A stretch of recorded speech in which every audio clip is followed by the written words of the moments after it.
What's up, y'all? Trader 3Valve here. Today I'm going to be showing you guys how to upgrade your stock OEM 3Valve fuel lines to something along braided like that. So let's get to it. Alright, so one of the things we're going to start off with is the Evo Energy Fuel Upgrade Kit.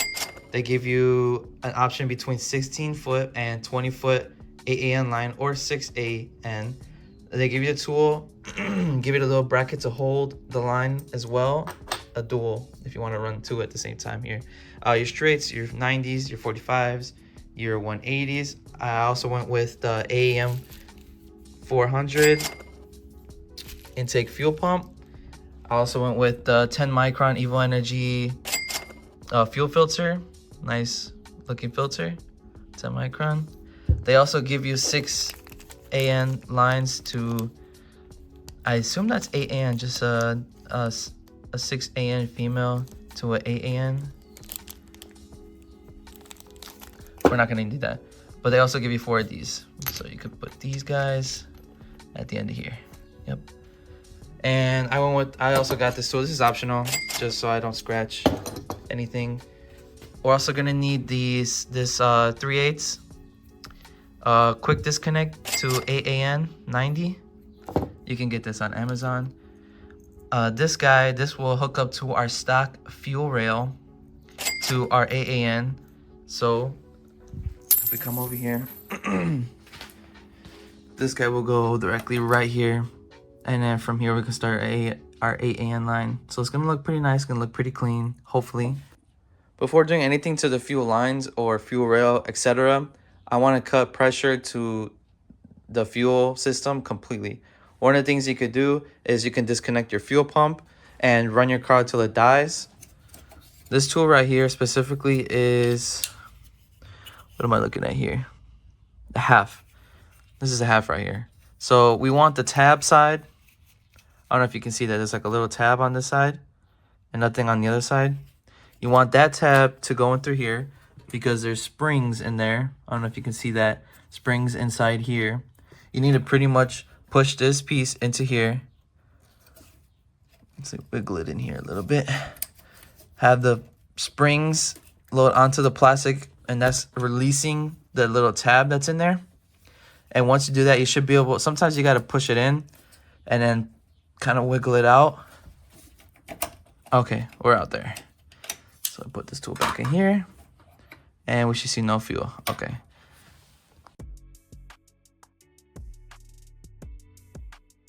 So once you have that, now we have to figure out a way to get this line out of that bracket. There is a little rubber boot here. I don't know if you can see that right there. I'm gonna go ahead and pop that out. It's simple, just use your hand, pop it out. Now I'm not planning to reuse this line at all, so I don't care how messed up I get this line or how much I destroy it. There is a little clip in here. There is a little clip. It's that second one there. I'm not too sure how to disconnect that one. But what I'm gonna do is there's a tab here, right here, that holds this piece, this back part. It'll flap open and I'll be able to take this line out, or I can disconnect this and maybe cut it. I don't really want to cut anything, and I'm planning not to cut anything. All right, so I got that bad boy out. All I literally did, it's a 10 mil. So this bracket, well, it's a little deformed now, but this little tab is in here. All I did was get a little small screwdriver, kind of go between that little tab part. Where's it at? Pretty much went in there and I just pried it away from that little tab and then sticked it out the tab. And then I was able to kind of bend it. It's really soft aluminum, so you can kind of just maneuver it once you get it unhooked there. So now we got this line loose. So now I think it'll be easier to go down to the bottom and see what's holding it from there. We just want everything loose for right now.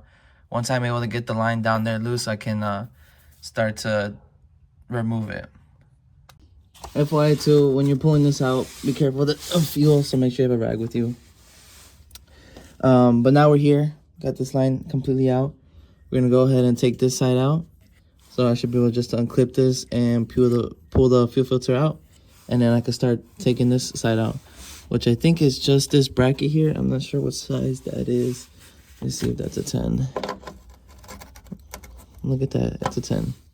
So we're gonna go ahead and take that one out. There's another one down there. This guy right here. And then we just gotta pull this line out from the fuel pump. Okay, so I went ahead and got that fuel filter out. It's just 2 little quick disconnects. Go ahead and, loosen that bracket, bring it down. You're able to slide it once you get that front end part and take the back end. I just had it draining some fuel right now. There's gonna be a lot of fuel, so I'll have like a bucket or some sort of rag there. Went ahead and took these tabs off too. I just take the bolts off, 10 mil, and just kind of push it out, force it out through here. So now we come in through the inside. Obviously, remove your seats. There's going to be 2 little tabs here, and here. Remove the seats, lightweight, it's easy. And then this little rubber cover you can just take off, unplug, and tuck it through here so you can have access. So here, I already had taken it out, but it's just one plug. You pop it off. So now you have full access to the fuel pump. Now, if you're not doing anything to the fuel pump or upgrading it or whatever, then you can skip this next part. And from here, I guess I'll show you how to take this off as well, which is really simple. I don't know if you can see this green piece and this black piece. This green piece is the only thing holding this thing down. So we have to hammer this little corner piece very slightly so it can push off of this black hold down piece, and it'll shift this way like a little gear, and it'll come up, and then we'll be able to pull out the fuel pump. Now it's a little difficult to maneuver, but it's not impossible. So I think I'm gonna get this out the way first. I'm gonna go ahead and remove this green bracket, and there should be 2 more quick disconnects on the actual fuel pump. As you lift it up, you disconnect those, and then that's when you can start working on your fuel pump if you're doing that. So right now this line should be loose. I should be able to pull it from the bottom, hopefully. I'm not sure what's the other side of here. Yeah, so it looks pretty open down there. So I'll go ahead and pull it from the bottom. Let me do that real quick. All right, so I went ahead and reinstalled the fuel pump. Same process, reverse. Just make sure you hit it to that green tab right there. Make sure you hit it to that green tab, and it's all seated. So now we're all good here. I went ahead and taped this just so nothing gets in there. But now we're gonna see what's the best setup for these lines. So what I'm thinking of doing is probably running this guy and maybe running a 45. So let me go ahead and screw this on real quick, just lightly. So we'll have right here going 45 into that hole down there, and then we could possibly go from here and maybe keep the same line going through here. I could run another fitting here, but I'll see once I get to around here, and I might just use the little coupler thing to attach this hose to this hose, at least through here, and maybe somewhere between the before the fuel filter. So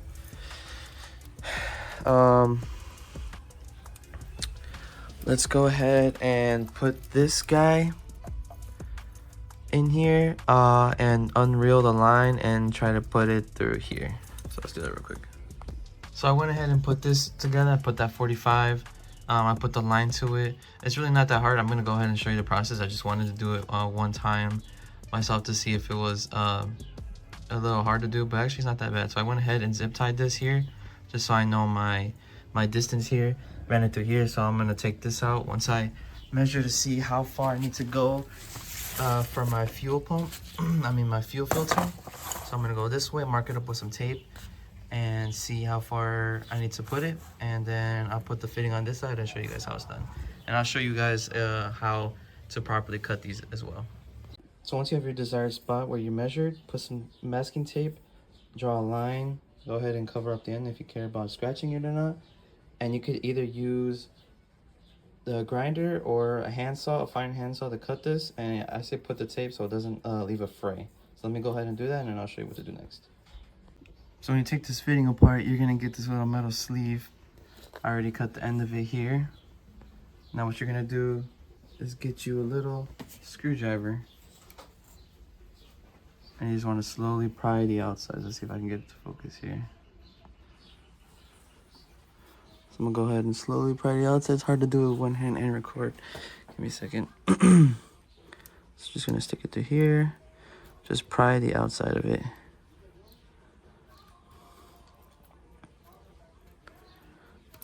Let's go all the way around. Try not to get any of the flares on the other side.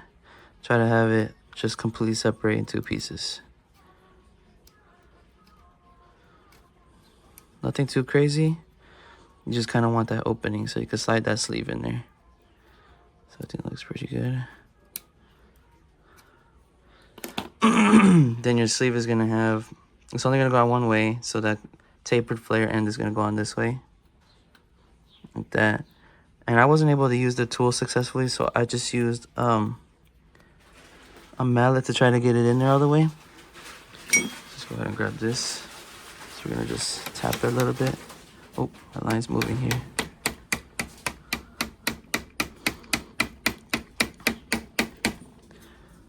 Let's see if that's city property. Okay, this side can go on a little bit more. I did cut a little crooked, but it'll straighten out once I put that fitting on there. Okay, now let me readjust the device real quick.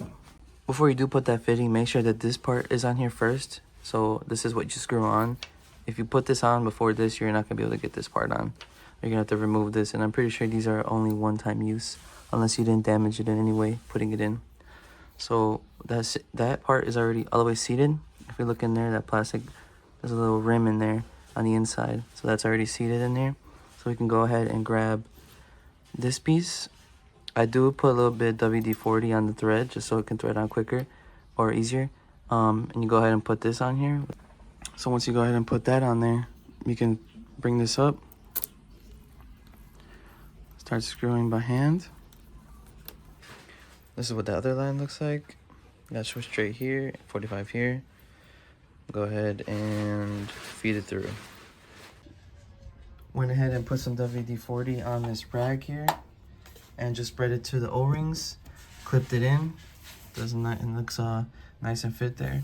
So that goes down. And then run it on above the K-member here. And the same route as the other one through here. And I haven't set it up yet on this side. I'm gonna go ahead and do that. Put the ends on the fuel filter. Just put a little bit of WD-40 on the thread on the inside here. They do have a little O-ring, so don't over tighten it. Just until it stops. And so that's what it looks like. And then we'll go ahead and put the straight connectors on the line. This guy right here, which I'll show you how to do right now.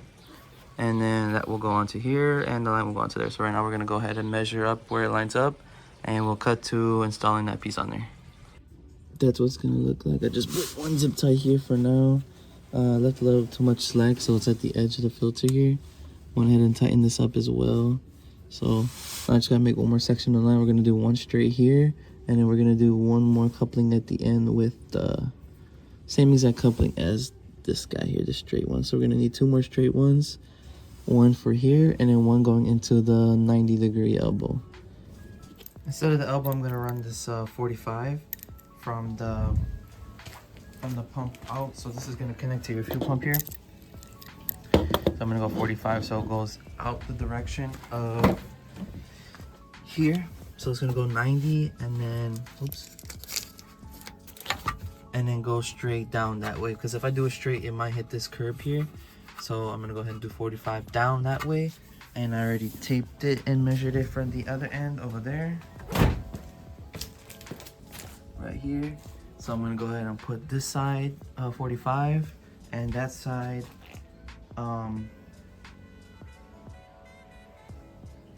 the straight for the fuel filter, and then we'll cut back to when I finish that. Completed. This is what it should look like. So we have a 45 right here out of 90 quick disconnect here, and that's gonna go down. I did leave a little too much slack, way too much slack. Not on this side, I pushed it down, so we got it going running through here. I clipped one side of the clip on this side just to hold this up. This is still loose, but I'm gonna tighten it just to where it's not too tight, just to hold it there. Same thing with this guy and this bracket here. On the fuel filter itself, I did move the original holder bracket from here to, I just pushed it over here, so there's no bolt now, but it's not going anywhere.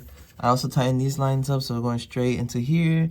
Fuel filter direction is going that way because we're going towards the fuel rail, and through here, and the rest of the slack line I have over there. So I'm planning just to hide it within the wheel cover. Hopefully.